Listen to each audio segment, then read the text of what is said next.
Learn Easy Online Education. Hi, welcome to my new video. It's me, Harshita.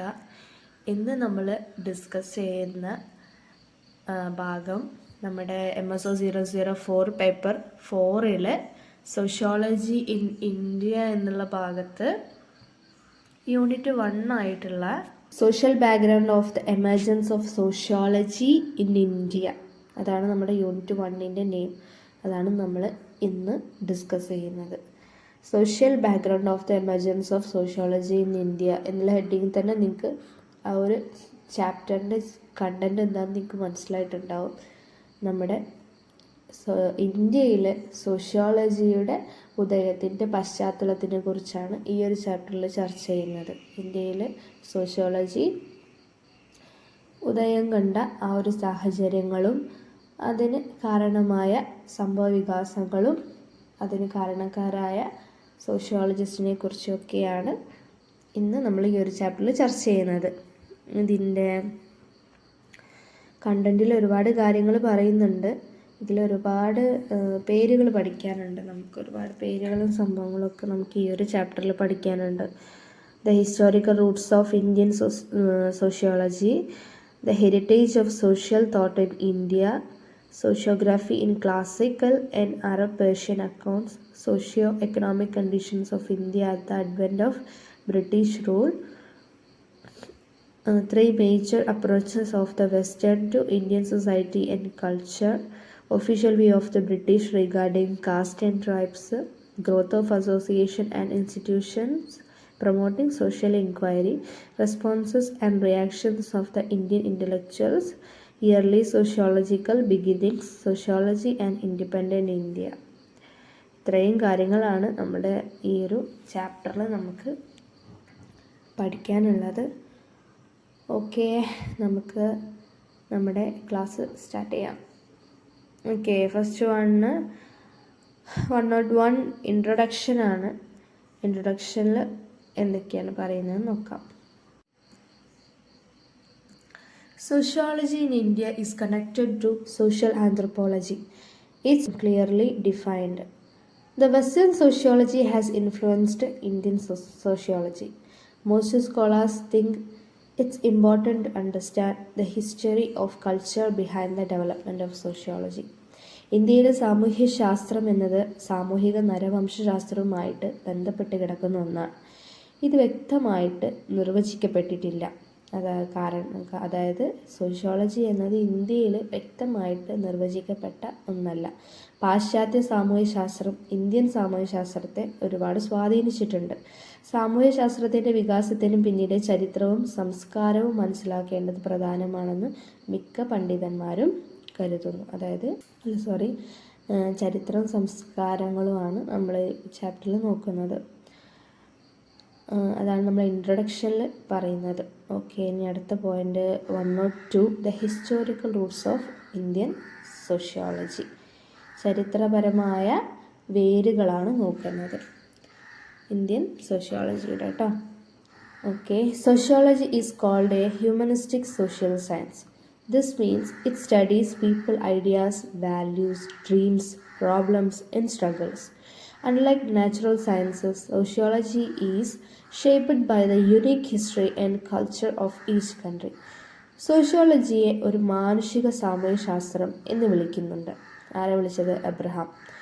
ഇത് ആളുകളുടെ ആശയങ്ങളും മൂല്യങ്ങളും സ്വപ്നങ്ങളും പ്രശ്നങ്ങൾ, പോരാട്ടങ്ങൾ എന്നിവയെക്കുറിച്ച് പഠിക്കുന്നു എന്നാണ് പ്രകൃതിശാസ്ത്രത്തിൽ നിന്ന് വ്യത്യസ്തമായിട്ട് സോഷ്യോളജിയിൽ കണ്ടുപെട്ടു വരുന്നത്.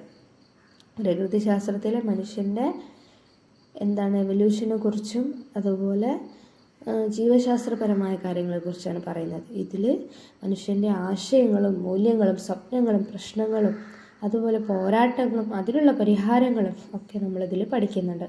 ഓരോ രാജ്യത്തിൻ്റെയും തനതായ ചരിത്രവും സംസ്കാരവും അനുസരിച്ചാണ് സാമൂഹ്യശാസ്ത്രം രൂപപ്പെടുന്നത്. ഓരോ രാജ്യത്തിനും തനതായ സംസ്കാരം വെച്ച് സാമൂഹ്യശാസ്ത്രം രൂപം കൊള്ളുകയും അതിനനുസരിച്ച് വ്യത്യസ്തതകൾ ഉണ്ടാവുകയും ചെയ്യുമെന്ന് പറയുന്നു. In India, this has not been fully recognized as a result. India doesn't have its own strong tradition in sociology like Germany or America. Indian sociologists have mostly used concepts, methods, and theories from Western sociology, instead creating own. This is similar to how scientists in fields like physics or biology rely on international ideas in the natural sciences. Tools and principles are universally accepted and used everywhere. India ഇത് പൂർണ്ണമായിട്ടും അംഗീകരിച്ചിട്ടില്ല. തൽഫലമായി ജർമ്മനിയോ അമേരിക്കയോ പോലെയുള്ള ഒരു സമൂഹശാസ്ത്രത്തിൽ ഇന്ത്യക്ക് അതിൻ്റേതായ ശക്തമായ പാരമ്പര്യമില്ല. അതായത് സോഷ്യോളജിയെക്കുറിച്ചുള്ള ശക്തമായ വീക്ഷണബോധം ഇന്ത്യക്ക് ഉണ്ടായിരുന്നില്ല. സ്വന്തമായി സൃഷ്ടിക്കുന്നതിന് പകരം പാശ്ചാത്യ സമൂഹശാസ്ത്രത്തിൽ നിന്നുള്ള ആശയങ്ങളും രീതികളും സിദ്ധാന്തങ്ങളും ഇന്ത്യൻ സമൂഹശാസ്ത്രജ്ഞർ കൂടുതലായിട്ട് ഉപയോഗിച്ചു, പുറത്തുനിന്ന് കടമെടുത്തു. ഭൗതികശാസ്ത്രമോ ജീവശാസ്ത്രമോ പോലുള്ള മേഖലകളിലെ ശാസ്ത്രജ്ഞർ അന്താരാഷ്ട്ര ആശയങ്ങളെ എങ്ങനെ ആശ്രയിക്കുന്നു എന്നതിന് സമാനമാണ് പ്രകൃതിശാസ്ത്രത്തിൽ ഉപകരണങ്ങളും തത്വങ്ങളും സാർവത്രികമായി അംഗീകരിക്കപ്പെടുകയും എല്ലായിടത്തും ഉപയോഗിക്കുകയും ചെയ്യുന്നു. അതായത് നമ്മൾ സോഷ്യൽ സയൻസ് നമ്മൾ നാച്ചുറൽ സയൻസിൻ്റെ കാര്യങ്ങൾ അതിൻ്റെ ഓരോ ടേംസും ഓരോ നിയമങ്ങളും നമ്മൾ ന്യൂട്ടൻ്റെ തിയറീസും കാര്യങ്ങളൊക്കെ നമ്മൾ അതുപോലെ ഇങ്ങോട്ട് കടമെടുക്കുകയാണ് ചെയ്യുന്നത്. അതുപോലെയാണ് സോഷ്യോളജിയുടെ കാര്യങ്ങളും ഇന്ത്യൻ സോഷ്യോളജിസ്റ്റുകൾ കടമെടുത്തത് എന്നാണ് പറയുന്നത്. പക്ഷേ അതുപോലെ നേരിട്ട് കടമെടുക്കാൻ പറ്റിയിട്ടുള്ള ഒരു സംഭവമല്ല സോഷ്യോളജി എന്നാണ് പറയുന്നത്. കാരണം സോഷ്യോളജി ഓരോ സാമൂഹിക സാഹചര്യങ്ങൾക്കനുസരിച്ച് വികസിച്ച് വന്ന ഒന്നായതുകൊണ്ട് തന്നെ ഓരോ സമൂഹത്തിനനുസരിച്ചും അതിലെന്തുണ്ടാകും, മാറ്റങ്ങൾ ഉണ്ടാകും എന്നാണ് പറയുന്നത്. But in sociology, shared tools and ideas are harder to agree on because human science deals with diverse and complex cultural and historical context. എന്നാൽ സാമൂഹ്യശാസ്ത്രത്തിൽ പങ്കിട്ട ഉപകരണങ്ങൾ ആശയങ്ങൾ അംഗീകരിക്കാൻ പ്രയാസമാണ്. കാരണം മനുഷ്യശാസ്ത്രം വൈവിധ്യവും സങ്കീർണവുമായ സാംസ്കാരികവും ചരിത്രപരമായ സന്ദർഭങ്ങൾ കൈകാര്യം ചെയ്യും. നമ്മൾ നേരത്തെ പറഞ്ഞ പോലെ തന്നെ അത് നേരിട്ട് ഇങ്ങോട്ട് കടമെടുക്കാൻ പറ്റില്ല. കാരണം എന്തുകൊണ്ട്? വ്യത്യാസങ്ങളുണ്ട് എന്നതുകൊണ്ട്, സാംസ്കാരികമായ വ്യത്യാസങ്ങൾ ഉൾക്കൊള്ളുന്നതുകൊണ്ട്. Indian sociologist had easier to establish sociology as a serious field of study compared to European scholars because they were already familiar with the Western sociology and its ideas. They relied too much on Western thinkers and forgot their sociology in the West. Arose as a way to understand the changes caused by industrialization and social upheaval. European പണ്ഡിതന്മാരുമായി താരതമ്യപ്പെടുത്തുമ്പോൾ Indian സമൂഹശാസ്ത്രജ്ഞർക്ക് സമൂഹശാസ്ത്രം ഗൗരവമേറിയ ഒരു പഠന മേഖലയായിട്ട് സ്ഥാപിക്കാൻ എളുപ്പമായിരുന്നു. കാരണം അവർക്ക് പാശ്ചാത്യ സാമൂഹ്യശാസ്ത്രവും അതിൻ്റെ ആശയങ്ങളും ഇതിനകം പരിചിതമായിരുന്നു. അവർ പാശ്ചാത്യ ചിന്തകരെ അമിതമായി ആശ്രയിക്കുകയും വ്യവസായികവൽക്കരണവും സാമൂഹിക പ്രക്ഷോഭവും മൂലമുണ്ടാകുന്ന മാറ്റങ്ങൾ മനസ്സിലാക്കാനുള്ള ഒരു മാർഗമായാണ് പാശ്ചാത്യ രാജ്യങ്ങളിൽ സാമൂഹ്യശാസ്ത്രം ഉയർന്നു വന്നതെന്ന കാര്യം അവർ മറന്നുപോയി. കാരണം എങ്ങനെയാണ് പാശ്ചാത്യ രാജ്യങ്ങളിൽ സോഷ്യോളജി എമേർജ് ആയത് അല്ലെങ്കിൽ ഉദയം കൊണ്ടത് എന്നുള്ള കാര്യം മനസ്സിലാക്കാതെ അവരെന്ത് ചെയ്തു? നേരിട്ട് ഇന്ത്യയിലോട്ട് എടുത്തു. അതാണ് പറയുന്നത്. നേരിട്ട് അതിൻ്റെ എല്ലാ കൺസെപ്റ്റും കാര്യങ്ങളും ഇന്ത്യയിൽ പ്രയോഗിച്ചു. ഇന്ത്യൻ സമൂഹത്തിൽ, ഇന്ത്യയുടെ സംസ്കാരത്തിൽ അവർ പ്രയോഗിച്ചു. അതുകൊണ്ട് തന്നെ സോഷ്യോളജി ഒരു പഠന മേഖലയാക്കാൻ ഈ ഒരു അറിവുകൾ കൊണ്ട് തന്നെ അവർക്ക് എളുപ്പമായിരുന്നു എന്നാണ് പറയുന്നത്. In Europe, major events like the Enlightenment, Scientific Revolution, Commercial Revolution, French Revolution and Industrial Revolution lead to the decline of feudalism, monarchy and the church. യൂറോപ്പിൽ ജ്ഞാനോദയം, ശാസ്ത്രീയ വിപ്ലവം, വാണിജ്യ വിപ്ലവം, ഫ്രഞ്ച് വിപ്ലവം, വ്യാവസായിക വിപ്ലവം 14 മുതൽ 18 നൂറ്റാണ്ട് വരെ ഇങ്ങനെ നീണ്ടു നിൽക്കുന്ന ഒരുപാട് വിപ്ലവത്തിൻ്റെ സാഹചര്യത്തിലാണ് സോഷ്യോളജി ഉദയം കൊണ്ടത്. തുടങ്ങിയ പ്രധാന സംഭവങ്ങൾ ഫ്യൂഡലിസത്തിൻ്റെയും രാജവാഴ്ചയുടെയും സഭയുടെയും തകർച്ചയിലേക്ക് നയിച്ചു.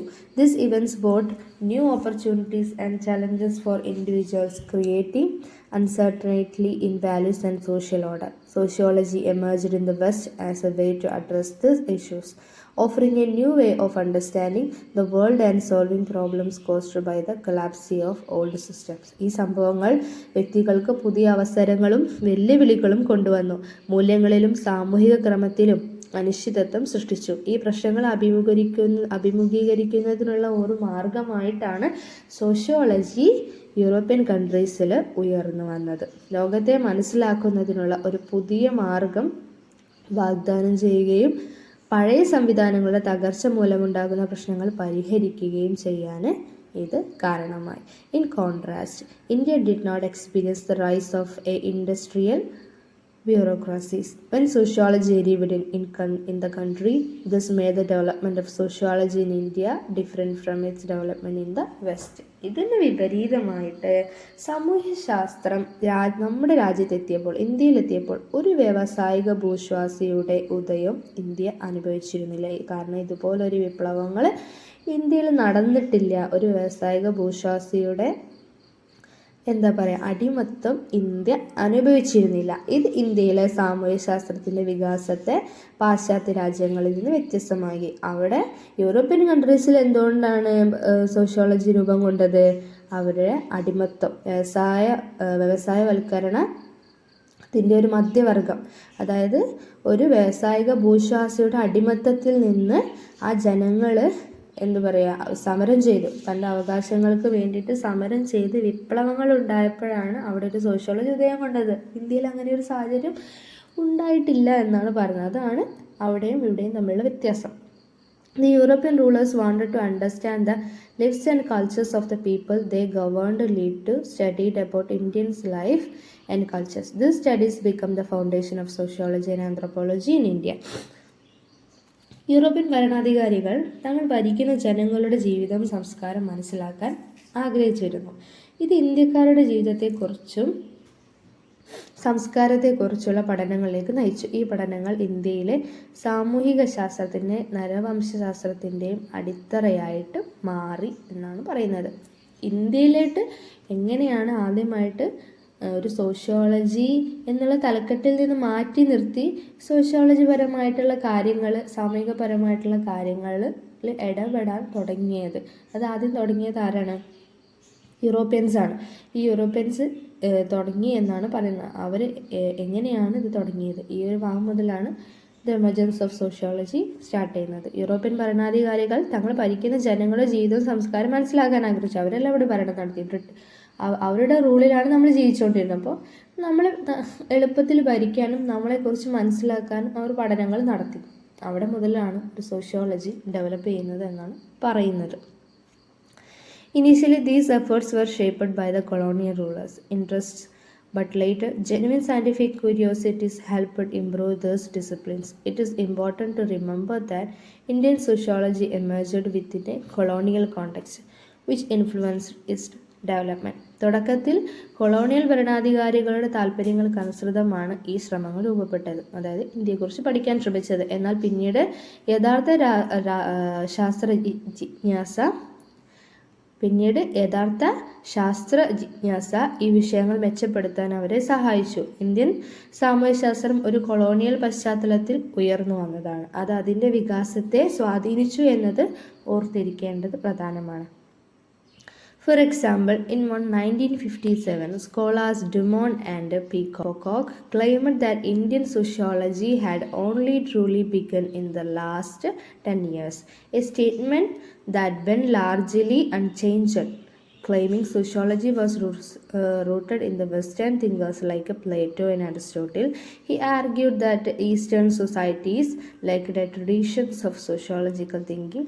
Such views are incorrect and need to be challenged. ഉദാഹരണത്തിന് 1957 പണ്ഡിതരായിട്ടുള്ള ഡുമോണ്ടും പോക്കോക്കും അവകാശപ്പെട്ടത് കഴിഞ്ഞ 10 വർഷത്തിനുള്ളിൽ മാത്രമാണ് ഇന്ത്യൻ സാമൂഹ്യശാസ്ത്രം യഥാർത്ഥത്തിൽ ആരംഭിച്ചത് എന്നാണ്. 1957 പണ്ഡിതരായ പോക്കോക്ക് അവകാശപ്പെട്ടത് കഴിഞ്ഞ ഒരു 1940 ശേഷമാണ്, അല്ലെങ്കിൽ ആണ് എന്തായത് ഇന്ത്യയിൽ സാമൂഹ്യശാസ്ത്രം വളർന്നു വന്നതെന്നാണ് പറയുന്നത്. ഈ പ്രസ്താവന വലിയ വെല്ലുവിളികളില്ലാതെ പോയി അന്ന്. പ്ലേറ്റോ, അരിസ്റ്റോട്ടിൽ തുടങ്ങിയ പാശ്ചാത്യ ചിന്തകരിൽ വേരൂന്നിയതാണ് സാമൂഹ്യശാസ്ത്രമെന്ന് അവകാശപ്പെടുത്തി. ഇതിലൊക്കെ പ്ലേറ്റോ, അരിസ്റ്റോട്ടിലൊക്കെയാണ് സാമൂഹ്യശാസ്ത്രം തുടങ്ങിയത്. ഇന്ത്യ അത് ഇതുപോലെ കടമെടുത്തു എന്നുള്ളതാണ് പറയുന്നത്. സാമൂഹ്യശാസ്ത്രം എന്ന് അവകാശപ്പെടുന്നത് കിഴക്കൻ സമൂഹങ്ങൾക്ക്, അതായത് ഏഷ്യ പോലുള്ള, അതായത് ഇന്ത്യക്ക് ഉൾപ്പെടുന്ന നമുക്ക് സാമൂഹ്യശാസ്ത്രപരമായ ചിന്തയുടെ പാരമ്പര്യം ഇല്ലെന്ന് അദ്ദേഹം വാദിച്ചു. അത്തരം വീക്ഷണങ്ങൾ തെറ്റാണെന്ന് വെല്ലുവിളിക്കേണ്ടതുണ്ട്. പക്ഷേ വെല്ലുവിളിക്കാൻ ഒന്നും ആൾക്കാരുണ്ടായിരുന്നില്ല. പക്ഷേ ഇന്ന് നമ്മൾ അതിനെക്കുറിച്ചാണ് പഠിക്കുന്നത്. അതായത് 1947 കാലഘട്ടത്തിലൊക്കെയാണ് ഇന്ത്യയിൽ വന്ന സോഷ്യോളജി വികാസം കൊണ്ട്. അതുവരെ ഇന്ത്യയിൽ സോഷ്യോളജി എന്താന്ന് ഉണ്ടായിരുന്നില്ല. ഞാൻ നേരത്തെ പറഞ്ഞ പോലെ ഒരു തലക്കെട്ട് ഇല്ലാതെ സോഷ്യോളജിയിലെ കാര്യങ്ങൾ അതിനു മുന്നേയും കൊളോണിയൽ കാലഘട്ടത്തിലും അതിനു മുന്നേയും ഇന്ത്യയിൽ നോക്കിയിട്ടുണ്ട്. കാരണം സമൂഹത്തെക്കുറിച്ചുള്ള പഠനങ്ങൾ അതിനു മുന്നേയും ഒരുപാട് ഉണ്ടായിട്ടുണ്ട്. പക്ഷെ അതിനു മുന്നേ ഉണ്ടായിട്ടില്ല എന്നാണ് ഇവർ പറയുന്നത്. അടുത്ത നമ്മുടെ സൈഡ് ഹെഡിങ് വരുന്നത് 103 the heritage of social thought in India. ഇവിടെ സോഷ്യോളജിയുടെ ചിന്താഗതിയുടെ പൈതൃകത്തെക്കുറിച്ചാണ് പറയുന്നത്, അതായത് ചരിത്രത്തെക്കുറിച്ചാണ് പറയുന്നത്. History of thinking and reflecting on society and culture. Observations about Indian society date back to the 3rd century BC. Ancient religious and philosophical texts discuss ideas about people and society, forming a living traditions that spans thousands of years. However, certain stereotypes prevent a full appreciation of these ideas. Why stereotypes prevent ideas? Ancient text ideas. സമൂഹത്തെയും സംസ്കാരത്തെയും കുറിച്ചുള്ള ചിന്തയുടെ പ്രതിഫലനത്തിൻ്റെയും നീണ്ട ഒരു ചരിത്രം തന്നെയാണ് ഇന്ത്യക്കുള്ളത്. Indian സമൂഹത്തെക്കുറിച്ചുള്ള നിരീക്ഷണങ്ങൾ ക്രിസ്തുവിന് മുന്നേ 3-ാം നൂറ്റാണ്ട് മുതൽ തുടങ്ങിയതാണെന്ന് അഭിപ്രായപ്പെടുന്നു. പുരാതന മതപരവും ദാർശനികവുമായ ഗ്രന്ഥങ്ങൾ ആളുകളെയും സമൂഹത്തെയും കുറിച്ചുള്ള ആശയങ്ങൾ ചർച്ച ചെയ്യുന്നു. ആയിരക്കണക്കിന് വർഷങ്ങളായി നിലനിൽക്കുന്ന ഒരു ജീവിത പാരമ്പര്യം രൂപപ്പെടുത്തുന്നു. എന്നിരുന്നാൽ പോലും ചില സ്റ്റീരിയോടൈപ്പുകൾ ഈ ആശയങ്ങളെ പൂർണ്ണമായി വിലമതിക്കുന്നതിനെ തടയുന്നു. എന്തുകൊണ്ടാണ് സ്റ്റീരിയോടൈപ്പുകൾ ഇന്ത്യയുടെ പുരാതന ആശയങ്ങൾ തടയുന്നത്? അതായത് പുരാതന കൃതികളിൽ, മഹാഭാരതമൊക്കെ പോലെയുള്ള പുരാതന കൃതികളുണ്ടല്ലോ, അതിലൊക്കെ ഇന്ത്യയുടെ ഒരു സാമൂഹിക പശ്ചാത്തലം അതിൽ പറയുന്നുണ്ട്. ഒരു സോഷ്യോളജിക്കൽ തോട്ട് എന്ന് വേണമെങ്കിൽ പറയാം, അതിലൊക്കെ ഉണ്ട്. പക്ഷെ അതിനൊക്കെ എന്ത് ചെയ്യുന്നുണ്ട്, നമ്മളുടെ ഈ ഒരു European സോഷ്യോളജിസ്റ്റുകൾ എതിർക്കുന്നുണ്ട്.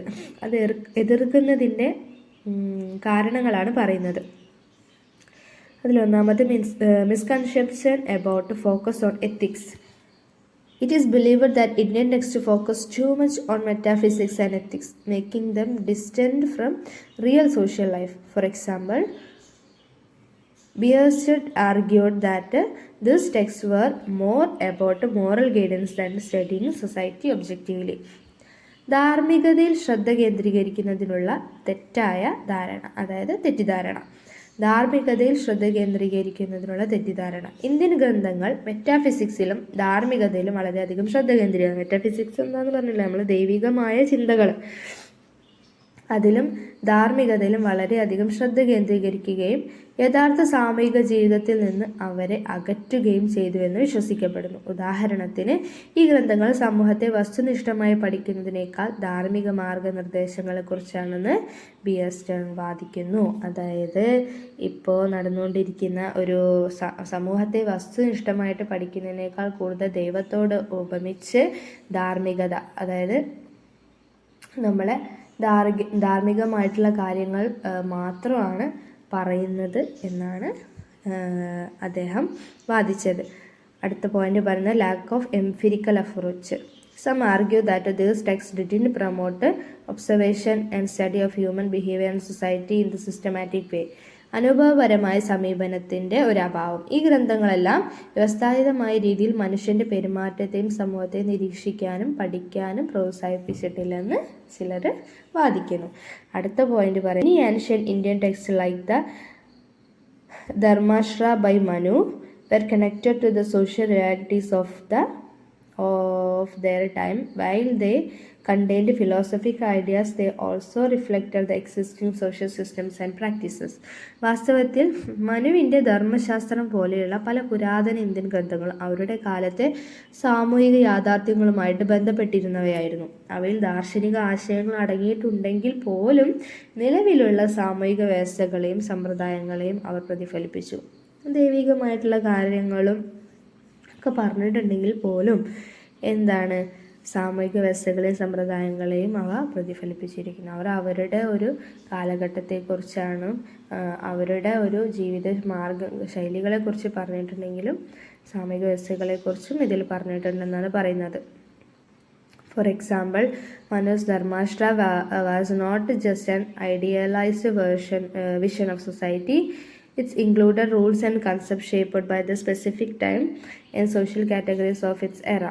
Manu even detailed the roles and rights of individuals born from parents of different social groups, showing an awareness of the complexities of society at that time.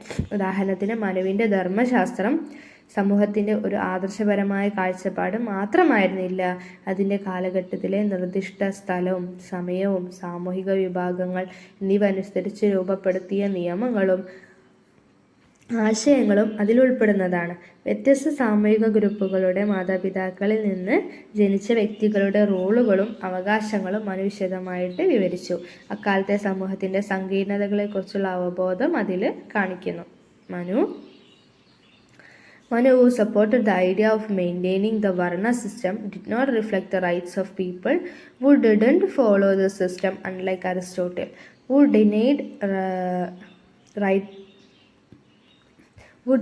rights to slaves in Athenian society. It is also often overlooked that ancient Indian social thought was vast and diverse. വർണ്ണസമ്പ്രദായം നിലനിർത്തുക എന്ന ആശയത്തെ പിന്തുണച്ച മനു ഈ സമ്പ്രദായം പിന്തുടരാത്ത ആളുകളുടെ അവകാശങ്ങൾ ഒരിക്കലും നിരസിച്ചില്ല. അരിസ്റ്റോട്ടലിനെ പോലെ ഏതൻസിലെ അടിമകൾക്ക് അവകാശങ്ങൾ നിഷേധിച്ചു. പുരാതന ഇന്ത്യൻ സാമൂഹിക ചിന്ത വിശാലവും വൈവിധ്യപൂർണവുമായിരുന്നു എന്നതും പലപ്പോഴും അവഗണിക്കപ്പെട്ടു. Along with India produced Arthashastras, Kamashastras, Varthashastras, which deals with trades and profession, and Vastuashastras. These texts were concerned with practical, everyday life and social reality. ധർമ്മശാസ്ത്രങ്ങൾക്കൊപ്പം തന്നെ ഇന്ത്യ അർത്ഥശാസ്ത്രങ്ങൾ, കാമശാസ്ത്രങ്ങൾ, വർത്തശാസ്ത്രങ്ങൾ അതായത് വ്യാപാരങ്ങളും തൊഴിലുകളും കൈകാര്യം ചെയ്യുന്നവ, വാസ്തുശാസ്ത്രം അതായത് നിർമ്മാണത്തിൽ ശ്രദ്ധ കേന്ദ്രീകരിക്കുന്നവ എന്നിവ നിർമ്മിച്ചു. ഈ ഗ്രന്ഥങ്ങൾ പ്രായോഗികവും ദൈനംദിന ജീവിതവും സാമൂഹിക യാഥാർത്ഥ്യവുമായിട്ട് ബന്ധപ്പെട്ടവയായിരുന്നു. For example, Kaudilya's Arthashastra advised king to regularly conduct a census of people and livestock, while recommended that healers consider the customs and values of the people they treated. These works show that ancient Indian tradition paid attention to real life empirical data. ഉദാഹരണത്തിന് കൗടില്യൻ്റെ അർത്ഥശാസ്ത്രം ആളുകളുടെയും കന്നുകാലികളുടെയും ഒരു census പതിവായിട്ട് നടത്താൻ രാജാക്കന്മാരെ ഉപദേശിച്ചു. അതേസമയം ചരകസംഹിത രോഗശാന്തിക്കാർ തങ്ങൾ ചികിത്സിക്കുന്ന ആളുകളുടെ ആചാരങ്ങളും മൂല്യങ്ങളും പരിഗണിക്കണമെന്ന് ശുപാർശ ചെയ്തു. പുരാതന ഇന്ത്യൻ പാരമ്പര്യം യഥാർത്ഥ ജീവിതത്തിലും അനുഭവപരമായ ഡാറ്റയിലും ശ്രദ്ധ ചെലുത്തിയിരുന്നുവെന്ന് ഈ കൃതികൾ കാണിക്കുന്നു. All these works and thinkers clearly show that India had an intellectual tradition where social philosophy was closely connected to the social realities of the time. അക്കാലത്തെ സാമൂഹിക യാഥാർത്ഥ്യങ്ങളുമായി സാമൂഹിക തത്വചിന്ത വളരെ അടുത്ത് ബന്ധപ്പെട്ടിരുന്നു. ഒരു ഭൗതിക പാരമ്പര്യം എന്തൊക്കെയുണ്ടായിരുന്നെന്ന് ഈ കൃതികളും ചിന്തകരും വ്യക്തമായിട്ട് കാണിക്കുന്നു. ഇന്ത്യക്കും ഒരു ഭൗതിക പാരമ്പര്യവും സാമൂഹിക യാഥാർത്ഥ്യങ്ങളും സാമൂഹിക തത്വചിന്തയും ഉണ്ടായിരുന്നു എന്നുള്ളത് പഴയകാല കൃതികൾ തെളിയിക്കുന്നതാണ് എന്നാണ് പറയുന്നത്. ഇന്ത്യ ഒരിക്കലും അപ്പോൾ നമ്മുടെ അടുത്ത സൈഡ് ഹെഡിങ് പറയുന്നത് 104 sociography in classical and Arab Persian account. അറബികളും പേർഷ്യൻസും നമ്മുടെ ഈ ഇവിടെ നമ്മുടെ ഏഷ്യയിൽ ആധിപത്യം പുലർത്തിയിരുന്ന ആ ഒരു കാലഘട്ടത്തിൽ, ഇപ്പോൾ ഇന്ത്യയെക്കുറിച്ചല്ല പറയുന്നത്, ഇന്ത്യയിൽ ആധിപത്യം പുലർത്തിയിരുന്ന ആ ഒരു കാലഘട്ടത്തിലെ നമ്മുടെ ഒരു ജീവിതശൈലിയും സാംസ്കാരിക രൂപങ്ങളും ഒക്കെയാണ് പറയുന്നത്. സോഷ്യോഗ്രാഫി എന്നത് സമൂഹത്തിൻ്റെ വിശകലനവും വിതരണവും എന്ന് അർത്ഥം നൽകുന്ന ഒരു വേർഡാണ് കേട്ടോ. ഇത് സാമൂഹിക ശാസ്ത്രത്തിൻ്റെ ഒരു ശാഖയായിട്ടുള്ള സോഷ്യോളജിയുമായിട്ട് ബന്ധപ്പെട്ടിട്ടുള്ള ഒരു വേർഡാണ്. Okay, there is useful information about the culture and society of India in the writings of many travelers and historians.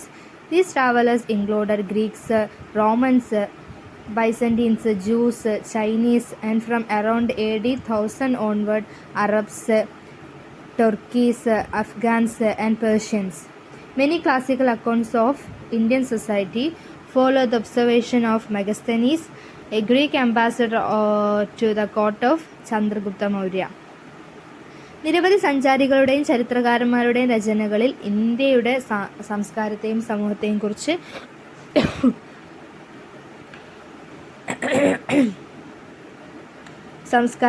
സമൂഹത്തെയും കുറിച്ച് ഉപയോഗപ്രദമായ വിവരങ്ങൾ ഉണ്ട്. ഈ സഞ്ചാരികളിൽ ഗ്രീക്കുകാർ, റോമക്കാർ, ബൈസൻസ്, ജൂതന്മാർ, ചൈനക്കാർ കൂടാതെ ഏകദേശം AD 1000 മുതൽ അറബികളും തുർക്കികളും അഫ്ഗാനികളും പേർഷ്യക്കാരും എന്നിവരും ഇതിൽ ഉൾപ്പെടുന്നു. ചന്ദ്രഗുപ്ത മൗര്യയുടെ കൊട്ടാരത്തിലെ ഗ്രീക്ക് അംബാസിഡറായിരുന്ന മെഗസ്തനീസിൻ്റെ നിരീക്ഷണങ്ങൾ പിന്തുടരുന്ന ഇന്ത്യൻ സമൂഹത്തിൻ്റെ പല ക്ലാസിക്കൽ വിവരണങ്ങളും അതിലൂടെ പിന്തുടരുന്നുണ്ട്.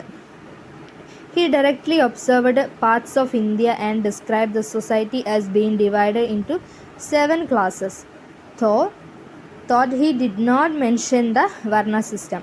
വർണ്ണ സമ്പ്രദായത്തെക്കുറിച്ച് പരാമർശിച്ചില്ലെങ്കിലും അദ്ദേഹം ഇന്ത്യയുടെ ഭാഗങ്ങൾ നേരിട്ട് നിരീക്ഷിക്കുകയും സമൂഹത്തെ 7 വിഭാഗങ്ങളായിട്ട് വിഭജിക്കുകയും ചെയ്തു. മെഗസ്തനീസ് കേട്ടോ. Among Arab travelers, Al-Biruni was familiar with the Sanskrit sources and Indian thought. He mentioned the 4 Varna system in his description of Indian society. His work also included sociological observation about the Hindu worldview. Ibn Battuta, a Moroccan traveler, provided valuable details about India's geography and the daily life of its people between AD 1333 and AD 1347. Arab സഞ്ചാരികളിൽ അൽ ബിറൂനി സംസ്കൃത സ്രോതസ്സുകളും Indian ചിന്തകളും പരിചിതനായിരുന്നു. Indian സമൂഹത്തെക്കുറിച്ചുള്ള തൻ്റെ വിവരണത്തിൽ അദ്ദേഹം 4 വർണ്ണ സമ്പ്രദായത്തെക്കുറിച്ച് പരാമർശിച്ചിട്ടുണ്ട്. ഹിന്ദു ലോകവീക്ഷണത്തെക്കുറിച്ചുള്ള സാമൂഹിക ശാസ്ത്ര നിരീക്ഷണങ്ങളും അദ്ദേഹത്തിൻ്റെ കൃതികളിൽ ഉൾപ്പെടുന്നതാണ്. AD 1333 AD 1347 ഇടയിൽ ഇന്ത്യയുടെ ഭൂമിശാസ്ത്രത്തെക്കുറിച്ചും അവിടുത്തെ ജനങ്ങളുടെ ദൈനംദിന ജീവിതങ്ങളെക്കുറിച്ചും മൊറോക്കൻ സഞ്ചാരിയായ ഇബ്നു ബത്തൂത്ത വിലപ്പെട്ട വിശദാംശങ്ങൾ നൽകി. അറേബ്യനും പേർഷ്യനും ഉൾപ്പെടുന്ന ഒട്ടനവധി ആളുകൾ ഇന്ത്യയിൽ ആ സമയത്ത് ഉണ്ടായിരുന്നു. അവരൊക്കെ ഇന്ത്യയെക്കുറിച്ചുള്ള സമകാലിക സംഭവങ്ങളെക്കുറിച്ചൊക്കെ തൻ്റെ കൃതികളിൽ രേഖപ്പെടുത്തിയിട്ടുണ്ടായിരുന്നു. അതൊക്കെ നമ്മുടെ സോഷ്യോളജിയുടെ ഇന്ത്യയിൽ പണ്ട് മുതലേ സോഷ്യോളജിക്കൽ ആയിട്ടുള്ള കാര്യങ്ങൾ കണ്ടെത്തിയിരുന്നു, എഴുതപ്പെട്ടിരുന്നു എന്നുള്ളതിൻ്റെ തെളിവുകളായിട്ട് പറയുന്ന കാര്യങ്ങളാണ് കേട്ടോ. All these travelers wrote based on their own observation experiences. Their accounts, along with those of European travelers, can be considered important sociographic work. ഈ യാത്രക്കാരെല്ലാം തന്നെ സ്വന്തം നിരീക്ഷണങ്ങളോ അനുഭവങ്ങളോ അടിസ്ഥാനമാക്കി എഴുതിയതാണ്. യൂറോപ്യൻ സഞ്ചാരികളുടെ അക്കൗണ്ടുകൾക്കൊപ്പം തന്നെ അവരുടെ വിവരണങ്ങളും പ്രധാനപ്പെട്ട സാമൂഹിക കൃതികളായിട്ട് കണക്കാക്കാൻ സാധിക്കും. In the 17th century, many scholars of Indo-Muslim background translated Sanskrit literature into Persian. These translations helped people better understand Indian culture and society. Abul Fazl, the author of the Ain-i-Akbari, a detailed record of Akbar's court, revenue system and administration, was keen observation of society. His work written in the late 16th century. 17ാം നൂറ്റാണ്ടിൽ ഹിന്ദു മുസ്ലിം പശ്ചാത്തലമുള്ള പല പണ്ഡിതന്മാരും സംസ്കൃത സാഹിത്യം Persian ഭാഷയിലേക്ക് വിവർത്തനം ചെയ്തിട്ടുണ്ട്. ഈ വിവർത്തനങ്ങൾ Indian സംസ്കാരത്തെയും സമൂഹത്തെയും നന്നായിട്ട് മനസ്സിലാക്കാൻ ആളുകളെ സഹായിച്ചു.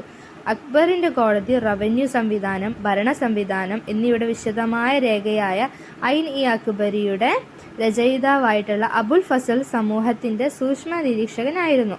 16ാം നൂറ്റാണ്ടിൻ്റെ അവസാനത്തിൽ എഴുതിയതാണ് അദ്ദേഹത്തിൻ്റെ കൃതികളൊക്കെ. In the 70s, Abul Fazl's writings show that the Mughals recognized that the actual functioning of the Hindu social system was not just about the four varnas but also involved kin-based groups. All thought writers like Abul Fazl were not sociologists or social anthropologists in the modern sense. They were sharp observers of social life and made insightful social analysis, providing valuable information for the development of sociology. Abul ഫസലിൻ്റെ രചനകൾ കാണിക്കുന്നത് ഹിന്ദു സാമൂഹിക വ്യവസ്ഥയുടെ യഥാർത്ഥ പ്രവർത്തനം കേവലം 4 വർണ്ണങ്ങളിൽ മാത്രം ഒതുങ്ങുന്നതല്ല എന്നും ബന്ധുക്കളെ അടിസ്ഥാനമാക്കിയിട്ടുള്ള ഗ്രൂപ്പുകളും ഉൾപ്പെട്ടിട്ടുണ്ടെന്നും മുഗളന്മാർ തിരിച്ചറിഞ്ഞു. ആധുനിക അർത്ഥത്തിൽ അബുൽ ഫസലിനെ പോലുള്ള എഴുത്തുകാർ സാമൂഹ്യ ശാസ്ത്രജ്ഞരോ സാമൂഹിക നരവംശ ശാസ്ത്രജ്ഞരോ ആയിരുന്നില്ലെങ്കിൽ പോലും അവർ സാമൂഹിക ജീവിതത്തിൻ്റെ നിശിത നിരീക്ഷകരും ഉൾക്കാഴ്ചയുള്ള സാമൂഹിക വിശകലനങ്ങൾ നടത്തുകയും ചെയ്തിട്ടുള്ളവരാണ്. സാമൂഹ്യശാസ്ത്രത്തിൻ്റെ വികാസനത്തിന് ഇവരൊക്കെ വിലപ്പെട്ട പങ്ക് നൽകുകയും ചെയ്തിട്ടുണ്ട്. അപ്പോൾ നമ്മുടെ ഈ ഒരു ഭാഗത്ത് 1.4 ബോക്സ് ഉണ്ട്. Box 101 the early European travellers എന്ന് പറയുന്ന ഒരു ബോക്സ് ഉണ്ട്. അതിൽ എന്താ പറഞ്ഞിട്ടുള്ളത് നോക്കാം. The early European travellers, the first Europeans to direct observation the Indian social system, especially the caste system, were Portuguese adventurers, merchants and administrators who initially focused on the Malabar coast. Duarte Barbosa gave the accurate account of key aspects of the caste system, many of which are still recognized today. Barbosa took a straightforward approach and was familiar with the Indian languages. ആദ്യകാലത്തെ European സഞ്ചാരികളെ കുറിച്ചിട്ടാണ് ഇതിൽ പറയുന്നത് കേട്ടോ. Indian സാമൂഹിക വ്യവസ്ഥയെ, പ്രത്യേകിച്ച് ജാതി വ്യവസ്ഥയെ നേരിട്ട് നിരീക്ഷിച്ച ആദ്യത്തെ യൂറോപ്യന്മാർ ആദ്യം മലബാർ തീരത്ത് ശ്രദ്ധ കേന്ദ്രീകരിച്ച പോർച്ചുഗീസ് സഹായികരും വ്യാപാരികളും ഭരണാധികാരികളുമായിരുന്നു. ഡുവാർട്ടെ ബർബോസ ജാതി വ്യവസ്ഥയുടെ പ്രധാന വശങ്ങളെക്കുറിച്ച് കൃത്യമായ വിവരണങ്ങൾ നൽകിയിട്ടുണ്ടായിരുന്നു. അവയിൽ പലതും ഇന്നും അംഗീകരിക്കപ്പെട്ടിട്ടുമുണ്ട്. ബർബോസ് നേരിട്ടുള്ള സമീപനം സ്വീകരിക്കുകയും ഇന്ത്യൻ ഭാഷകളുമായിട്ട് അദ്ദേഹം വളരെ പരിചിതനും ആയിരുന്നു. Gene Baptist, merchant and traveler, wrote about the reign of Aurangzeb and provided a detailed description of Hindu beliefs, rituals and customs based on conversation with the local and his own observations. Abraham Roger, the first chaplain at the Dutch factory in Calicut, studied Hinduism by learning from a Brahmin who spoke Dutch. French വ്യാപാരിയും സഞ്ചാരിയുമായിട്ടുള്ള Jean Baptiste ഡാർവിനിയൻ ഔറംഗസേബിൻ്റെ ഭരണത്തെക്കുറിച്ച് എഴുതുകയും ഹിന്ദു വിശ്വാസങ്ങൾ, ആചാരങ്ങൾ എന്നിവയെക്കുറിച്ച് വിശദമായിട്ടുള്ള പഠനം നടത്തി വിവരണങ്ങൾ നൽകുകയും ചെയ്തിരുന്നു. കോഴിക്കോട് ഡച്ച് ഫാക്ടറിയിലെ ആദ്യത്തെ ചാപ്ലിൻ എബ്രഹാം റോജർ ഡച്ച് സംസാരിക്കുന്ന ഒരു ബ്രാഹ്മണനിൽ നിന്നാണ് അദ്ദേഹം ഹിന്ദുമതം പഠിച്ചത്. ചാപ്ലിൻ ഹിന്ദുമതം പഠിച്ചത് ഫാക്ടറിയിലെ ഒരു ഡച്ച് സംസാരിക്കുന്ന ബ്രാഹ്മണനായിരുന്നു ചാപ്ലിൻ എബ്രഹാം റോജർ. അദ്ദേഹത്തിൽ നിന്നാണ് ഹിന്ദുമതം അദ്ദേഹം പഠിച്ചത്. ഇത്രയും കാര്യങ്ങളാണ് ആ ഒരു ബോക്സിൽ പറയുന്നത്. പ്രത്യേകിച്ച് കാര്യമായിട്ടൊന്നുമില്ല, എന്നാലും നമുക്ക് നോക്കി വെക്കാമെന്ന് വിചാരിച്ചു. അടുത്ത സൈഡ് ഹെഡിങ് പറയുന്നത് 105 socio economic condition of India at the advent of British rule. British ഭരണകാലത്ത് ബ്രിട്ടീഷ് ഭരണത്തിന് കീഴിൽ ഉള്ള ആ ഒരു സമയത്തുള്ള സോഷ്യോ എക്കണോമിക് കണ്ടീഷനാണ് പറയുന്നത് ഇന്ത്യയുടെ. When the British gained control over India in the late 18th century, they quickly learned the classical Indian languages, studied the structures of Indian society, and observed the values and customs of its people. The various reactions of Indian thinkers to these changes can be better understood by looking at the main features of Indian society and culture at that time. 17-ാം നൂറ്റാണ്ടിൻ്റെ അവസാനത്തിൽ ബ്രിട്ടീഷുകാർ ഇന്ത്യയുടെ നിയന്ത്രണം നേടിയപ്പോൾ അവർ Indian classical ഭാഷകൾ വേഗത്തിൽ പഠിക്കുകയും Indian സമൂഹത്തിൻ്റെ ഘടന പഠിക്കുകയും അതിലെ ജനങ്ങളുടെ മൂല്യങ്ങളും ആചാരങ്ങളും നിരീക്ഷിക്കുകയും ചെയ്തു. അക്കാലത്ത് ഇന്ത്യൻ സമൂഹത്തിൻ്റെയും സംസ്കാരത്തിൻ്റെയും പ്രധാന സവിശേഷതകൾ പരിശോധിച്ചാൽ ഈ മാറ്റങ്ങളോടുള്ള ഇന്ത്യൻ ചിന്തകളുടെ വിവിധ പ്രതികരണങ്ങളായി നമുക്ക് നന്നായിട്ട് മനസ്സിലാക്കാൻ സാധിക്കും. As Gopal Hardar, a Marxist scholar, points out the key traits of India's relatively stable social and cultural system, which changed only slightly by the British era, were as follows. Marxist പണ്ഡിതനായിട്ടുള്ള ഗോപാൽ ഹൽദാർ ചൂണ്ടിക്കാണിക്കുന്നത് പോലെ British കാലഘട്ടത്തിൽ അല്പം മാത്രം മാറിയ ഇന്ത്യയുടെ താരതമ്യേന സുസ്ഥിരമായ, അതായത് മാറ്റമില്ലാത്ത സാമൂഹിക സാംസ്കാരിക വ്യവസ്ഥയുടെ പ്രധാന സവിശേഷതകൾ താഴെ പറയുന്നവയാണ്.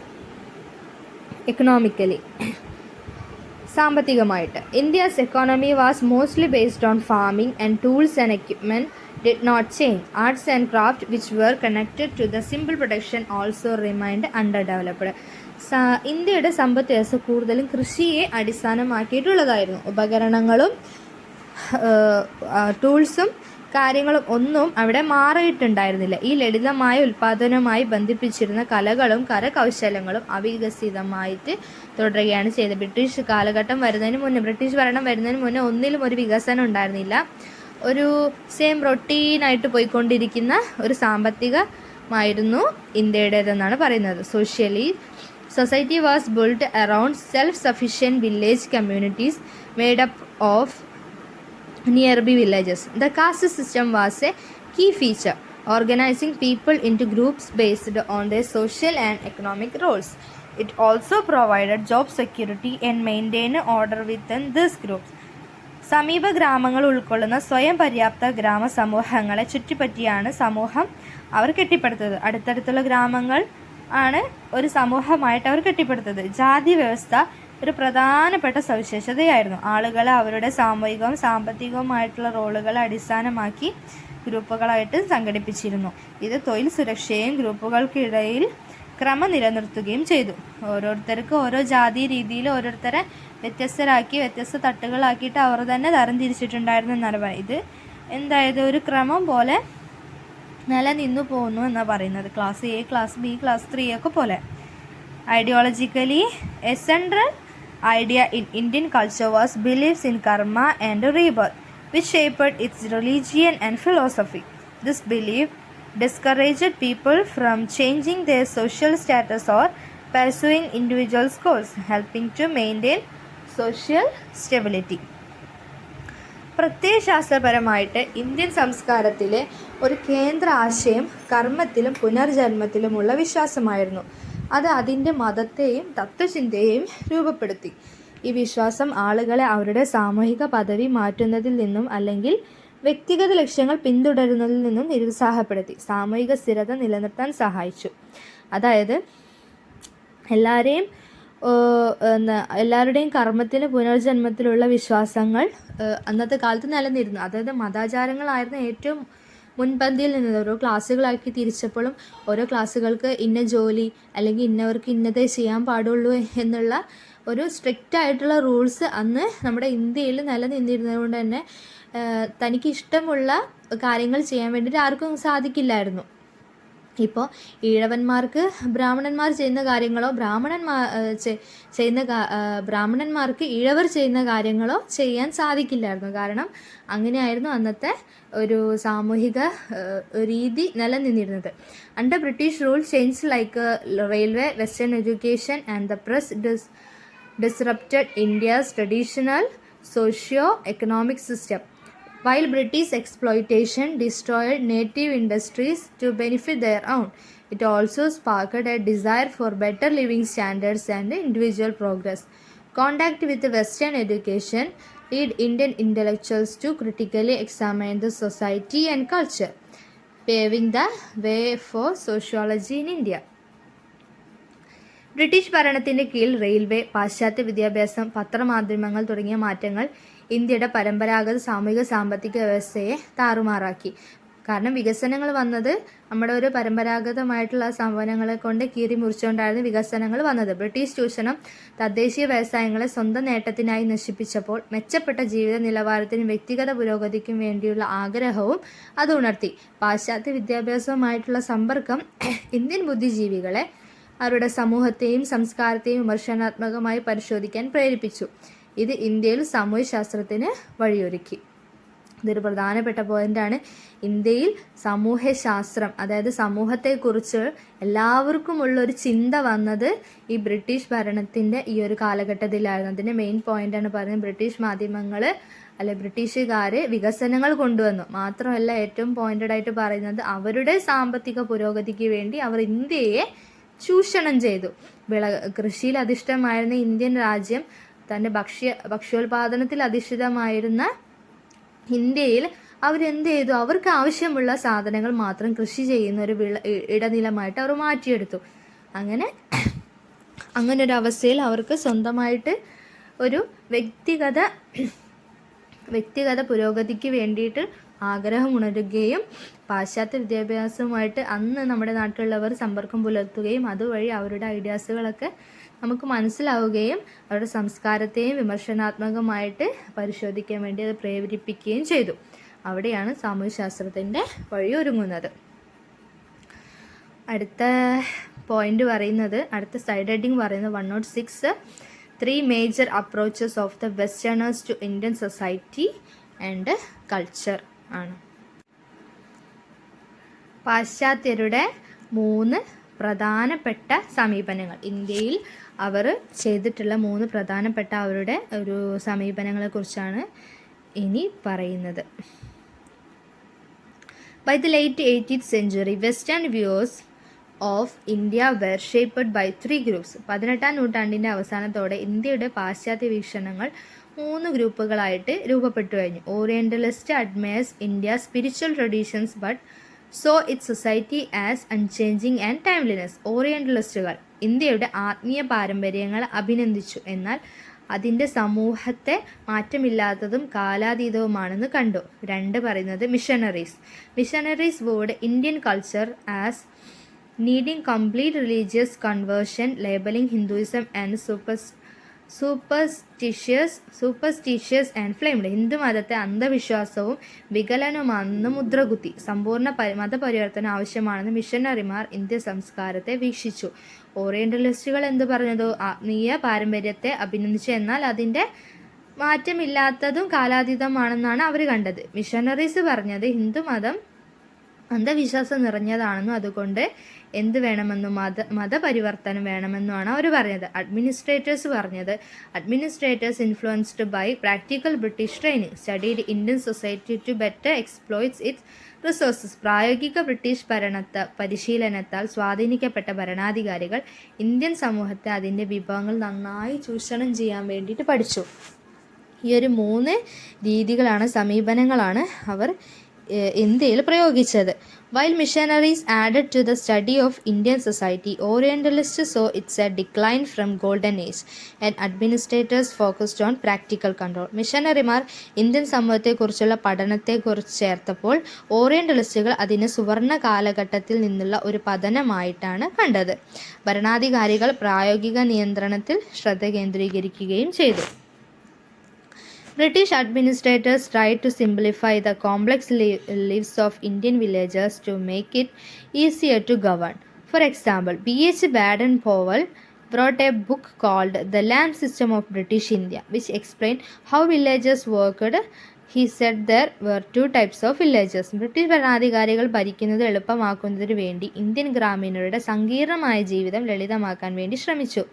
ഉദാഹരണത്തിന് B.H. Baden-Powell the land system of British India എന്ന പേരിൽ ഒരു ഗ്രന്ഥം രചിച്ചു. അതിൽ ഗ്രാമങ്ങൾ എങ്ങനെ പ്രവർത്തിക്കുന്നുവെന്ന് വിശദീകരിച്ചു. 2 തരം ഗ്രാമങ്ങളുണ്ടെന്ന് അദ്ദേഹം പറഞ്ഞു. അതായത് ബ്രിട്ടീഷുകാർ ഭരണം എളുപ്പമാക്കാൻ വേണ്ടിയിട്ട് 2 തരത്തിലുള്ള ഗ്രാമങ്ങളായിട്ട് തരംതിരിച്ചു.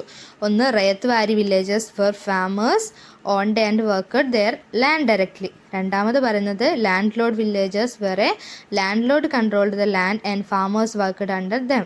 റയത്ത്വാരി ഗ്രാമങ്ങളിൽ കർഷകർ അവരുടെ ഭൂമി നേരിട്ട് കൈവശം വയ്ക്കുകയും ജോലി ചെയ്യുകയും ചെയ്തു, പക്ഷേ അവർക്ക് അമിതമായിട്ടുള്ള നികുതി അടയ്ക്കേണ്ടതും ഉണ്ടായിരുന്നു. രണ്ടാമത് പറയുന്നത് ഭൂവുടമ ഗ്രാമങ്ങൾ. അവിടെ ഒരു ഭൂവുടമ ഭൂമി നിയന്ത്രിക്കുകയും കർഷകർ അവരുടെ കീഴിൽ ജോലി ചെയ്യുകയും ചെയ്തു. എങ്ങനെ പോയാലും ബ്രിട്ടീഷുകാർക്ക് വേണ്ടിയിട്ടായിരുന്നു, അവരുടെ ആവശ്യങ്ങളുള്ള സാധനങ്ങൾ മാത്രമായിരുന്നു അവർക്ക് കൃഷി ചെയ്യാനുള്ള അവകാശം ഉണ്ടായിരുന്നത്.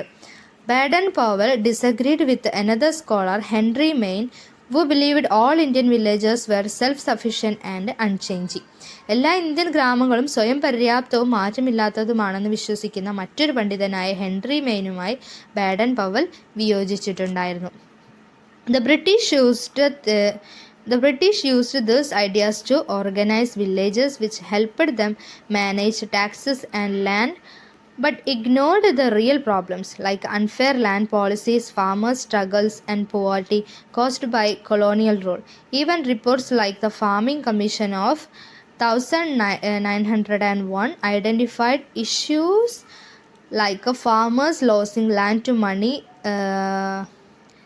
money lenders, but the deeper problems were often overlooked. ബ്രിട്ടീഷുകാർ ഗ്രാമങ്ങൾ സംഘടിപ്പിക്കാൻ ഈ ആശയങ്ങളെല്ലാം ഉപയോഗിച്ചു. ഇത് നികുതിയും ഭൂമിയും കൈകാര്യം ചെയ്യാൻ അവരെ സഹായിച്ചു. എന്നാൽ അന്യായമായ ഭൂനയങ്ങൾ, കർഷക സമരങ്ങൾ, കൊളോണിയൽ ഭരണം മൂലമുണ്ടാകുന്ന ദാരിദ്ര്യം തുടങ്ങിയ യഥാർത്ഥ പ്രശ്നങ്ങൾ അവർ അവഗണിച്ചു. 1901 ക്ഷാമ കമ്മീഷൻ പോലെയുള്ള റിപ്പോർട്ടുകൾ പോലും കർഷകർക്ക്, പണമിടപാടുകാർക്ക് ഭൂമി നഷ്ടപ്പെടുത്തുന്നത് പോലുള്ള പ്രശ്നങ്ങൾ തിരിച്ചറിഞ്ഞു. എന്നാൽ ആഴത്തിലുള്ള പ്രശ്നങ്ങൾ അപ്പോഴും അവഗണിക്കപ്പെട്ടു.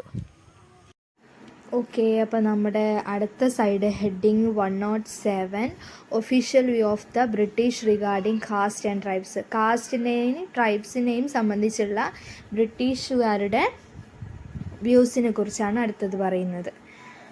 In 1769 Henry Verelst, a British governor, told officers to collect information about Indian families, their customs and official life. Many British officials followed this and some important works were. 1769 British ഗവർണറായിരുന്ന ഹെൻറി വെറൽസ്റ്റ് ഇന്ത്യൻ സമൂഹങ്ങളെയും അവരുടെ ആചാരങ്ങളെയും സാമൂഹിക ജീവിതത്തെയും കുറിച്ചുള്ള വിവരങ്ങൾ ശേഖരിക്കാൻ ഉദ്യോഗസ്ഥരോട് പറഞ്ഞു. പല ബ്രിട്ടീഷ് ഉദ്യോഗസ്ഥരും ഇത് പിന്തുടരുകയും ചെയ്തു. അന്ന് പിന്തുടർന്ന് അവർ എഴുതിയ ചില പ്രധാന കൃതികളുണ്ട്. ആ കൃതികൾ ഏതൊക്കെയായിരുന്നു എന്നുള്ളതാണ് അടുത്തത് നോക്കുന്നത്. Francis Buchanan's surveys of Bengal. Francis ബുച്ചനാൻസിൻ്റെ സർവേ ഓഫ് ബംഗാളാണ് ഒന്ന്. A detailed study of the region. അവരുടെ റീജിയനെ കുറിച്ചുള്ള, ഇന്ത്യയിലെ റീജിയൻസിനെ കുറിച്ചുള്ള ഡീറ്റെയിൽഡ് ആയിട്ടുള്ള സ്റ്റഡിയാണ് അദ്ദേഹത്തിൻ്റെ സർവേ ഓഫ് ബംഗാളിൽ ഉണ്ടായിരുന്നത്. അടുത്തത് അബേ ഡുബോയ്സിൻ്റെ ബുക്കായിട്ടുള്ള ബുക്കിൽ പറഞ്ഞിട്ടുള്ളത് studied Hindu customs and caste relations it importance today. അതായത് എന്തിൻ്റെ പഠനത്തെക്കുറിച്ചാണ്? ഹിന്ദു മതത്തിലുണ്ടായിരുന്ന ആചാരങ്ങളെയും ജാതി വ്യവസ്ഥയെയും കുറിച്ചിട്ടുള്ള പഠനമാണ്. അത് സ്റ്റിൽ ഇമ്പോർട്ടൻ്റ് ഉണ്ട്. അത് ഇന്നും പ്രശസ്തമായിട്ട് നിൽക്കുന്ന ഒന്നാണ്. വില്യം ടെനറ്റിൻ്റെ ബുക്കിൽ പറഞ്ഞിട്ടുള്ള describe daily life in India, ഒരു ദൈനംദിന ജീവിതത്തെക്കുറിച്ചാണ് പറഞ്ഞിട്ടുള്ളത്, ഇന്ത്യയുടെ ദൈനംദിന ജീവിത പ്രക്രിയകളെക്കുറിച്ച്. This studies challenged the idea that India was simple and unchanging. Other British officials like Monroe in Madras and Elphinstone in Maharashtra also added knowledge about Indian society. India ലളിതവും മാറ്റമില്ലാത്തതുമാണെന്ന ആശയത്തെ ഈ പഠനങ്ങൾ വെല്ലുവിളിച്ചു. മദ്രാസിലെ മൺറോ, മഹാരാഷ്ട്രയിലെ എലിഫിൻസ്റ്റോൺ തുടങ്ങിയ ബ്രിട്ടീഷ് ഉദ്യോഗസ്ഥരും Indian സമൂഹത്തെക്കുറിച്ചുള്ള അറിവുകൾ കൂട്ടിച്ചേർത്തു.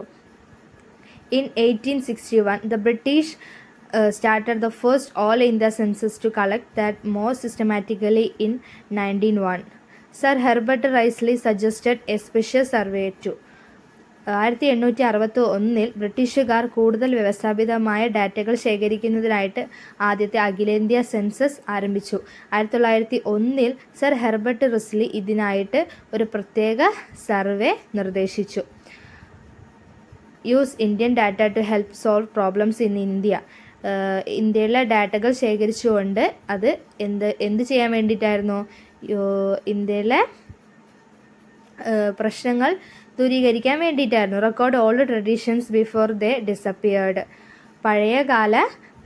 പരമ്പരാഗതമായിട്ടുള്ള പഴയകാല പാരമ്പര്യം അപ്രത്യക്ഷമാകുന്നതിന് മുന്നേ അത് രേഖപ്പെടുത്തി വയ്ക്കുക എന്നുള്ളതായിരുന്നു അവരുടെയൊക്കെ ലക്ഷ്യം എന്ന് പറയുന്നത്. Help with laws, health and disaster relief. നിയമങ്ങളും ആരോഗ്യ ദുരന്ത നിവാരണം എന്നിവയിൽ സഹായിക്കുക. നിയമങ്ങൾ ഉണ്ടാക്കാനും ആരോഗ്യം, ദുരന്ത നിവാരണം എന്നിവയിൽ സഹായിക്കാൻ വേണ്ടിയിട്ടായിരുന്നു ആ കണക്കുകളും കാര്യങ്ങളും എടുത്തിട്ടുണ്ടായിരുന്നു എന്നാണ് പറഞ്ഞത്. In 1905, the British approved the survey which produced a detailed record on tribes, caste and villages, important works like the Imperial Gazetteer of India. came from this effort and are still useful for studying Indian society. 1905 ബ്രിട്ടീഷുകാർ ഈ survey അംഗീകരിച്ചു. അത് ഗോത്രങ്ങൾ, ജാതികൾ, ഗ്രാമങ്ങൾ എന്നിവയെക്കുറിച്ചുള്ള വിശദമായ രേഖകൾ തയ്യാറാക്കി. ഇംപീരിയൽ ഗസറ്റിയർ ഓഫ് ഇന്ത്യ പോലുള്ള പ്രധാന കൃതികൾ ഈ പരിശ്രമത്തിൽ നിന്നാണ് വന്നത്. അവ ഇപ്പോഴും ഇന്ത്യൻ സമൂഹത്തെ പഠിക്കാൻ വേണ്ടിയിട്ട് ഉപയോഗപ്രദമാണെന്നാണ് പറയുന്നത്. അതുപോലെ ഈ ഒരു ഭാഗത്ത് ഒരു ബോക്സ് നമുക്ക് തന്നിട്ടുണ്ട്. Box 102, divide and rule policy of British. ഭിന്നിപ്പിച്ച് ഭരിക്കുന്ന ബ്രിട്ടീഷുകാരുടെ പോളിസിയെക്കുറിച്ചാണ് ഈ ഒരു ബോക്സിൽ നമുക്ക് പഠിക്കുന്നത്. The British officials like Wilson and Risley helped make the census an important tool to study the population and society of India. After India became independent, the census became even more useful.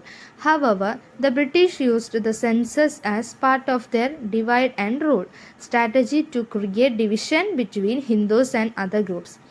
Wilson, Risley തുടങ്ങിയ British ഉദ്യോഗസ്ഥർ census ഇന്ത്യയിലെ ജനസംഖ്യയെയും സമൂഹത്തെയും പഠിക്കുന്നതിനുള്ള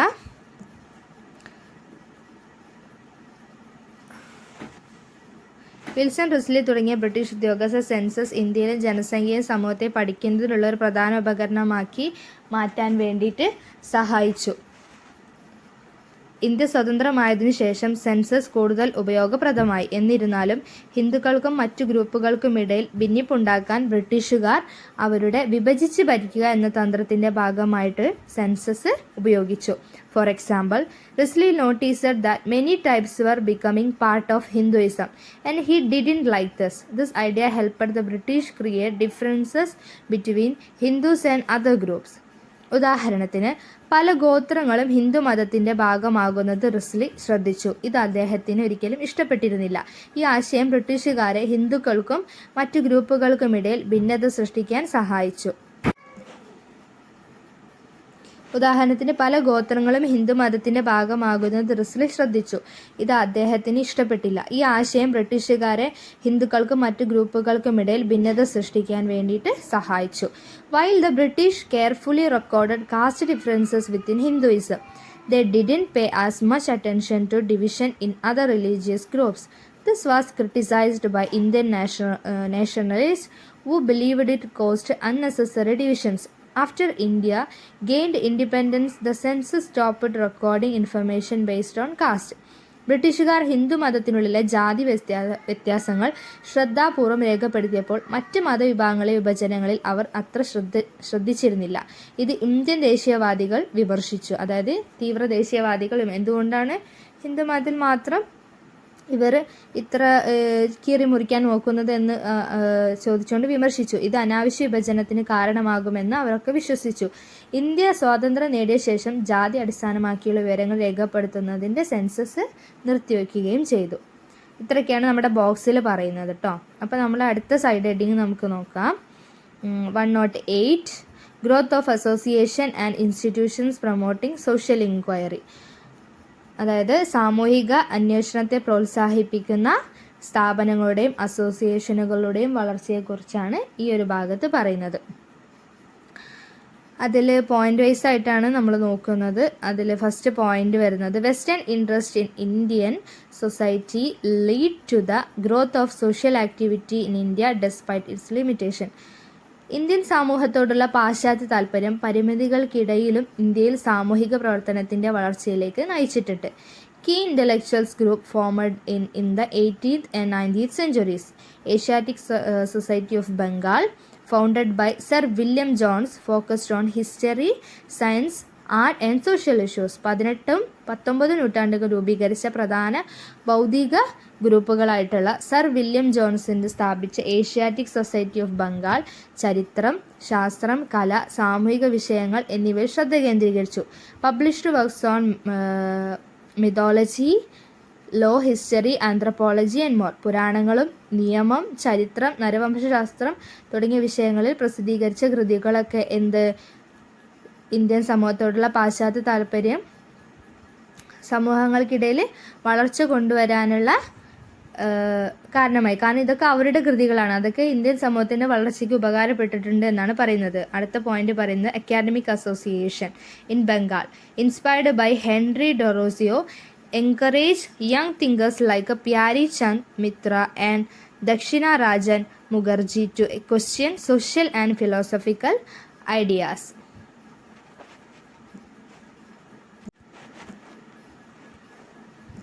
ബംഗാളിലെ academic association Henry ഡെറോസിയോയിൽ നിന്ന് പ്രചോദനം ഉൾക്കൊണ്ട് പ്യാരി ചന്ദ് മിത്ര, ദക്ഷിണ രഞ്ജൻ മുഖർജി തുടങ്ങിയ യുവചിന്തകരെ സാമൂഹികവും ദാർശനികവുമായിട്ടുള്ള ആശയങ്ങളെ ചോദ്യം ചെയ്യാൻ വേണ്ടിയിട്ട് പ്രോത്സാഹിപ്പിച്ചു. Society for the acquisition of general knowledge discussed issues like prostitution, he condition of Hindu widows and women's education. Society for the acquisition of general knowledge-ൽ വേശ്യാവൃത്തി, ഹിന്ദു വിധവകളുടെ അവസ്ഥ, സ്ത്രീ വിദ്യാഭ്യാസം തുടങ്ങിയ വിഷയങ്ങൾ ചർച്ച ചെയ്തിരുന്നു. കൽക്കട്ടയിലെ Tattvabodhini Sabha in Calcutta questioned established customs and social issues. കൽക്കട്ടയിലെ തത്വബോധിനി സഭയിൽ സ്ഥാപിത ആചാരങ്ങളെയും സാമൂഹിക പ്രശ്നങ്ങളെയും ചോദ്യം ചെയ്തിരുന്നു. Ram Manohar Roy was a leading social thinker and reformer known for his crusade against study, views on region, women's position and rural society, considered the first modern man of India by Rabindranath Tagore and Jawaharlal Nehru. Ram Manohar Roy ഒരു പ്രമുഖ സാമൂഹിക ചിന്തകനും പരിഷ്കർത്താവുമായിരുന്നു. സതിക്കെതിരായ കുരിശുദ്ധം, മതം, സ്ത്രീകളുടെ സ്ഥാനം, ഗ്രാമീണ സമൂഹം എന്നിവയെക്കുറിച്ചുള്ള കാഴ്ചപ്പാടുകൾ അദ്ദേഹത്തിനുണ്ടായിരുന്നു. അതിൽ പരിഷ്കരണം അദ്ദേഹം നടത്തുകയും ചെയ്തിരുന്നു. രവീന്ദ്രനാഥ ടാഗോറും ജവഹർലാൽ നെഹ്റുവും ചേർന്ന് ഇന്ത്യയിലെ ആദ്യത്തെ ആധുനിക മനുഷ്യനായിട്ട് അദ്ദേഹം കണക്കാക്കുകയും ചെയ്തിരുന്നു. റാം മനോഹർ റോയ് ഇവരെ, രവീന്ദ്രനാഥ് ടാഗോറിനെ, ജവഹർലാൽ നെഹ്റുവിനെ ഇന്ത്യയിലെ ആദ്യത്തെ ആധുനിക മനുഷ്യരായിട്ട് കണക്കാക്കിയിരുന്നു. അടുത്ത പോയിന്റ് പറഞ്ഞ് other notable thinkers and reformers of the time. ആ സമയത്തുണ്ടായിരുന്ന മറ്റുള്ള തിങ്കേഴ്സും റിഫോമേഴ്സിനെയാണ് പറയുന്നത്. അക്ഷയ് കുമാർ ദുത്ത, ഈശ്വർ ചന്ദ്ര വിദ്യാസാഗർ, പ്യാരി ചന്ദ് മിത്ര എന്നിവരൊക്കെയായിരുന്നു മറ്റുള്ളവർ. അടുത്ത പോയിന്റ് പറയുന്നത് reforms efforts were not limited to Bengal. പരിഷ്കരണ ശ്രമങ്ങൾ ബംഗാളിൽ മാത്രം ഒതുങ്ങുന്നതായിരുന്നില്ല. Leaders like Swami Vivekananda, Dadabhai Naoroji, Lala Lajpat Rai, J Phule and MJ created intellectual and social self-awareness in India, emphasized India's cultural strengths while calling for reforms to address Western civilization and colonialism. Swami Vivekananda, Dadabhai Naoroji, Lala Lajpat Rai, J Phule, MG Ranade തുടങ്ങിയ നേതാക്കൾ ഇന്ത്യയിലെ ബൗദ്ധികവും സാമൂഹികവുമായി സ്വയം അവബോധം സൃഷ്ടിച്ചു. പാശ്ചാത്യ നാഗരികതയെയും കൊളോണിയലിസത്തെയും അഭിസംബോധനം ചെയ്യുന്നതിനുള്ള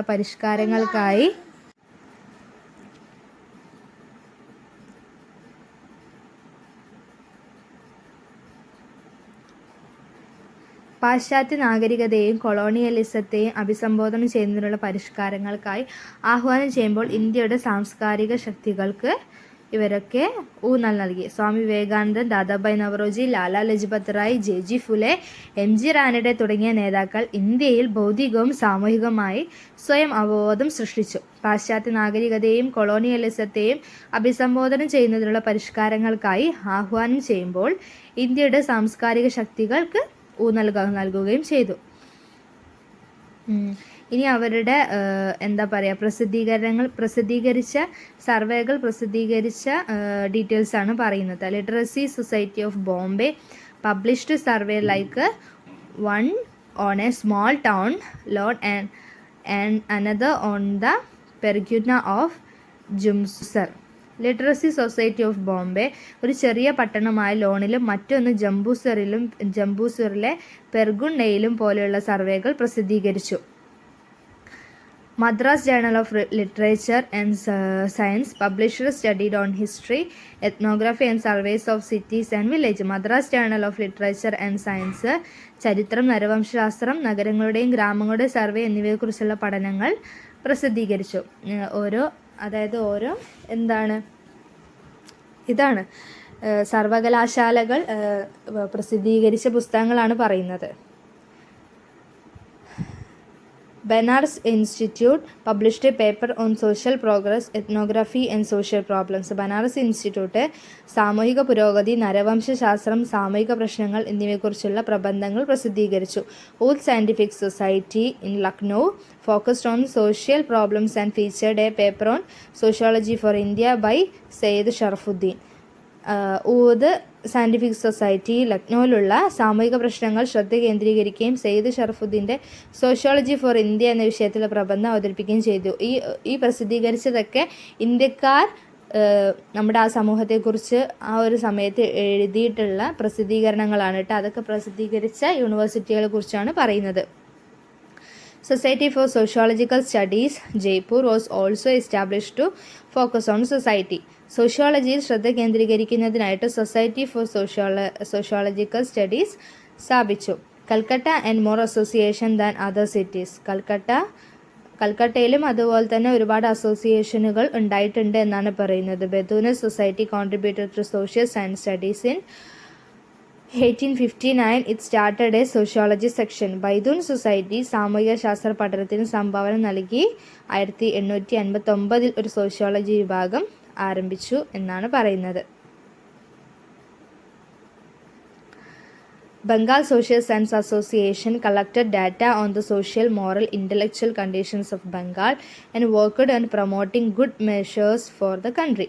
ബംഗാൾ സോഷ്യൽ സയൻസ് അസോസിയേഷൻ ബംഗാളിലെ സാമൂഹികവും ധാർമ്മികവും ഭൗതികവുമായ അവസ്ഥകളെക്കുറിച്ചുള്ള വിവരങ്ങൾ ശേഖരിക്കുകയും രാജ്യത്തിന് നല്ല നടപടികൾക്ക് പ്രോത്സാഹിപ്പിക്കുന്നതിനായിട്ട് പ്രവർത്തിക്കുകയും ചെയ്തു എന്നാണ് പറയുന്നത്. The association used questionnaires to collect data and analyzed it to understand the situation in Bengal and other parts of India.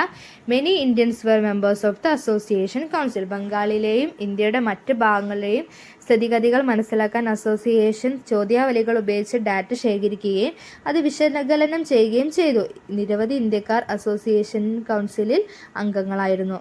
Another noteworthy fact. അതുപോലെ തന്നെ ശ്രദ്ധേയമായിട്ടുള്ള മറ്റൊരു കാര്യത്തെക്കുറിച്ചാണ് അടുത്തത് പറയുന്നത്. Positivism, a philosophy by Auguste Comte, was known to many Indians, especially Bengali thinkers like Jogendra Chandra Ghosh, Bankim Chandra Chattopadhyay and Bhudev Mukhopadhyay. Auguste കോംതെയുടെ തത്വചിന്തകനായ Auguste കോംതെയുടെ positivism പല ഇന്ത്യക്കാർക്കും, പ്രത്യേകിച്ച് ജോഗേന്ദ്ര ചന്ദ്രഘോഷ്, ബങ്കിം ചന്ദ്ര ചതോപാധ്യായ, ബുദേവ് മുഖോപാധ്യായ തുടങ്ങിയ ബംഗാളി ചിന്തകർക്ക് അറിയാമായിരുന്നു എന്നുള്ളതാണ്. Bankim and Bhudev disagreed with Jogendra, who said that positivism was better than Hinduism. Positivism Hindu മതത്തേക്കാൾ മികച്ചതാണെന്ന ബങ്കിമും ബുദ്ധയും ജോഗേന്ദ്രയാണ് പറഞ്ഞത് എന്ത്, പോസിറ്റിവിസം ഹിന്ദു മതത്തേക്കാൾ മികച്ചതാണെന്ന്. ആ ഒരു ചിന്തയോട് ബങ്കിമും ബുദ്ധേവും വിയോജിച്ചിരുന്നു. Positivism encouraged people to think critically. Positivism അതായത് ജനങ്ങളെ ക്രിട്ടിക്കൽ തിങ്കിങ്ങിന് വിധേയമാക്കി എന്ന് അവർ വിശ്വസിച്ചിരുന്നു. അതായത് ജോഗേന്ദ്രയുടെ ചിന്ത അങ്ങനെയായിരുന്നു. Herbert Spencer, a famous British sociologist, was also known by Benking Buddha and Vivekananda. They discussed his ideas about evolution and education. പ്രശസ്ത ബ്രിട്ടീഷ് സോഷ്യോളജിസ്റ്റായ ഹെർബർട്ട് സ്പെൻസർ, ബങ്കിങ്, ബുദ്ധ, വിവേകാനന്ദൻ എന്നിവരും അറിയപ്പെട്ടിരുന്നു. പരിണാമത്തെ വിദ്യാഭ്യാസത്തെയും കുറിച്ചുള്ള അദ്ദേഹത്തിൻ്റെ ആശയങ്ങൾ അവർ ചർച്ച ചെയ്തു. പ്രശസ്തനായിട്ടുള്ള ഹെർബർട്ട് സ്പെൻസറിൻ്റെ തിങ്സും ബുക്സും ഒക്കെ എന്ത് ചെയ്തിരുന്നു, അവർ ചർച്ച ചെയ്തിരുന്നു എന്നാണ് പറയുന്നത്. In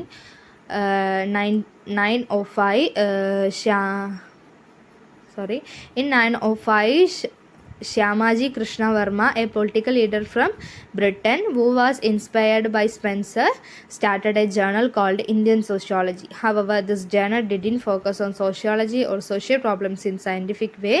Instead, it combined ideas of social change and political action.